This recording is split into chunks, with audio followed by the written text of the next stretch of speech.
Hi friends, ఎలా ఉన్నారు? బాగున్నారా? నేనైతే బియ్యం పిండి చెక్కీలు అయితే చేశాను. నేను ఎలా చేశానో మీకు నేను ఇప్పుడు చెప్తాను.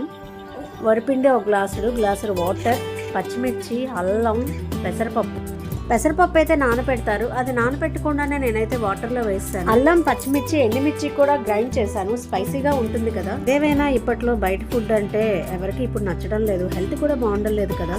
స్టీల్ బౌల్తో ఇలా చేశానండి. ఏదేమైనా సరే మనం వంట చేస్తున్నప్పుడు మనకి ఆకలి వేస్తుంది, ఏమైనా తినాలి అని. అలా స్నాక్స్ ఐటమ్స్ తింటూ మనం కూడా వంటింట్లో వంట చేసుకుంటూ ఉంటాం. పిల్లల కోసం చేస్తామని అనుకుంటాం, కానీ పిల్లల కన్నా మనమే చిన్నపిల్లలు అయిపోతాం, మనకే తినాలని అనిపిస్తుంది. ఇదైతే నేను ఫస్ట్ టైం అండి చేయడం. ఎప్పుడు నేను జంతికీలు, చెగోడీలు చేశాను, కానీ చెక్కీలు అయితే నేను ఎప్పుడు చేయలేదు. మీరు ఎవరైనా ఇలాంటివి చేస్తుంటే నాకు కామెంట్ చేయండి. కొంచెం బ్రౌన్గా వేయిస్తే స్పైసీగా ఉంటుంది కదండి. బ్రౌన్ వచ్చాక నేను తీసాను. ఏదేమైనా ఆడవాళ్ళకి ఇలాంటివన్నీ చేయాలంటే చాలా ఇష్టం అండి.